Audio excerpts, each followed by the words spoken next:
இன்றைக்கு நாமக்கல் திருப்பூர் சுற்றுப்பயணம் திருச்சி வழியாக சென்று கொண்டிருக்கிறோம்.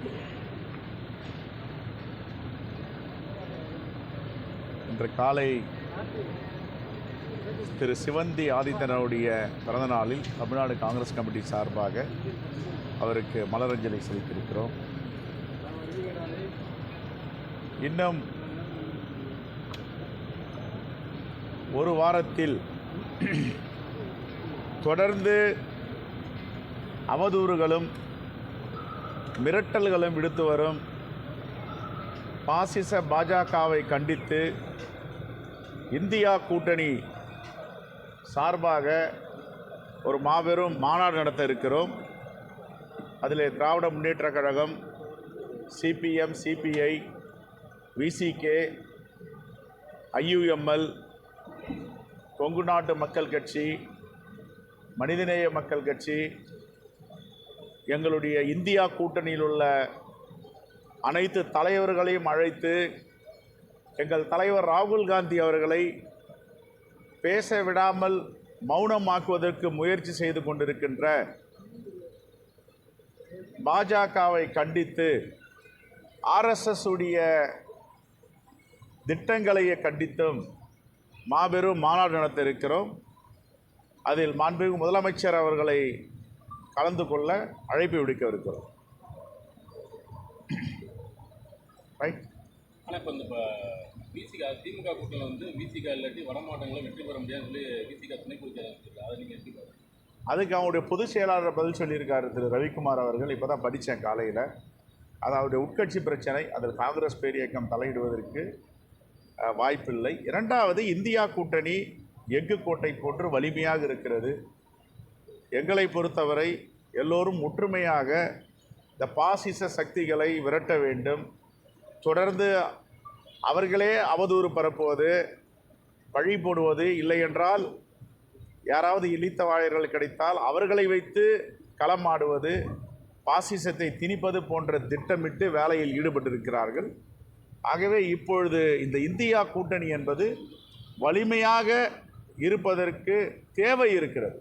அந்த தேவையின் அடிப்படையில் தான் இந்தியா முழுவதும் ஒருவருக்கு ஒருவர் விட்டு கொடுத்து என்ன பிரச்சனைகள் இருந்தாலும் அந்த பிரச்சனைகளை பின்னுக்கு தள்ளி இந்த தேசத்தை பாதுகாக்க வேண்டும், இந்த ஃபேசிஸ்டுகளிலிருந்து இந்த நாட்டை காப்பாற்ற வேண்டும். அதுதான் முதன்மையான அஜெண்டாவை வைத்து வேலை பார்க்கிறோம். ஒருபோதும் இந்தியா கூட்டணியிலிருந்து ஒருவரும் போவதற்கு வாய்ப்பில்லை.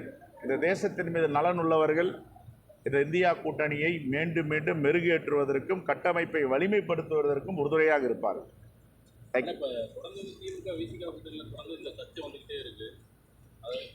போன வாரம் முதல்வரை போய் அவர் விசிக தலைவர் பார்த்தாரு, அந்த பிரச்சனை முடிஞ்சது நினைச்சோம். இந்த வாரம் துணை பொதுச்செயலாளர் இந்த மாதிரி இல்லை, அதற்கு அதனுடைய தலைவர் ஒரு விளக்கம் அளிப்பார் என்று நாங்கள் நம்புகிறோம்.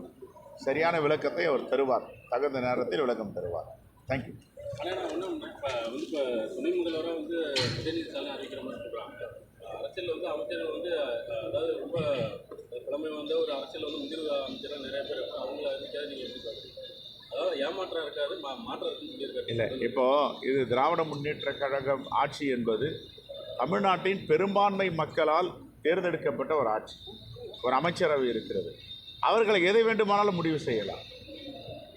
ஏன் துணை முதல்வராக உதயநிதி அவர்கள் வரக்கூடாது? அவருக்கு எல்லா தகுதியும் இருக்கிறது. பயிற்சி பெற்றிருக்கிறார்.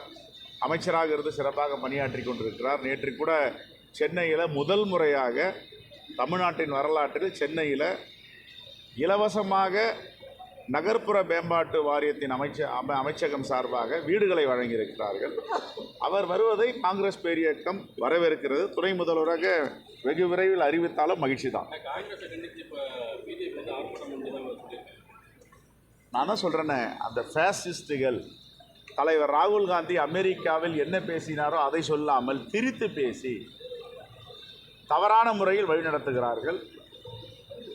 குறிப்பாக ஷெட்யூல்டின மக்களுக்கும், மலைவாழ் மக்களுக்கும், OBC மக்களுக்கும், சிறுபான்மை மக்களுக்கும் அரணாக இருப்பது தலைவர் ராகுல் காந்தி மட்டும்தான் இந்த தேசத்தில்.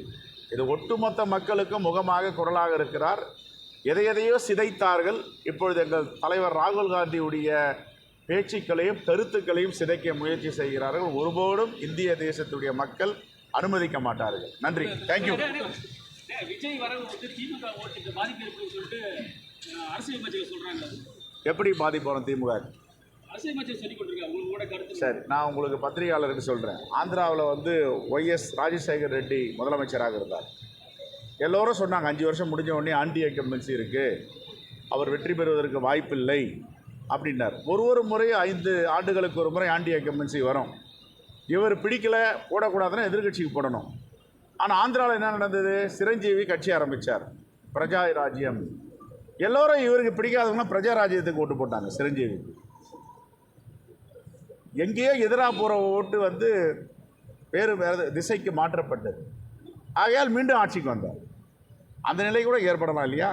உங்களுக்கு தெரியாத ஒன்றும் இல்லை, நீங்களே கணக்கு போட்டு பாருங்க. நான் சொல்கிறது குற்றச்சம்பவம் வந்து அதிகரித்தது நாளுக்கு நாள் கொலைகள் வந்து நடந்துட்டு வருது. கருத்தை வந்து இல்லை, இது கடுமையாக மாண்பு முதலமைச்சர் இரும்பு கரம் கொண்டு அடக்கி வருகிறார். காவல்துறையும் சிறப்பாக செயல்பட்டு வருகிறார்கள். இன்னும் சிறப்பு கவனம் செலுத்த வேண்டியதுதான் எங்களுடைய வேண்டுகோள். பஞ்சாமிரதம் பற்றி பேசினது வந்து மோகன்ஜி இந்த ஆக்ட் வந்து கைது செய்யப்பட்டது. அது என்னன்னு தெரியல, நான் பார்த்துட்டு சொல்கிறேன். இல்லைன்னா பஞ்சாமிரதத்தில் வந்து லட்டு பற்றி தான் கேள்விப்பட்டேன், பஞ்சாமிரதம் பற்றி நான் கேள்விப்பட்டேன். இல்லை, பழனி பஞ்சாமிரதத்தில் வந்து அதில் வந்து இந்த கருத்தடை மாத்திரை ஆன்மீக குறைவான அந்த இதெல்லாம் வந்து கலக்கிறாங்க அப்படின்னு சொல்லிட்டு மோகன்ஜி வந்து சொன்னதாக வந்து இப்போ அவரை கைது பண்ணியிருக்காங்க. அது மாதிரி வாய்ப்பே கிடையாது. எப்படிங்க பாரம்பரியம் மிக்க பழனி ஆண்டவர் கோவிலில் போயிட்டு கற்பனைக்கு எட்டாத அளவுக்கு சொல்கிறாரு. அதுக்கெல்லாம் எவ்வளோ செலவாகும், எப்படி கலக்க முடியும் அதெல்லாம்? அதனால் இன்னும் தேவை இருக்குது. தேவை இருந்தால் ரைட், யாராவது ஒருத்தர் நன்மை அடைகிறானா சரி. ஆனால் இதெல்லாம் வாய்ப்பு இல்லை. கற்பனைக்கு எட்டாத அளவுக்கு அவர் பேசியிருக்கார். தேங்க்யூ, நன்றி.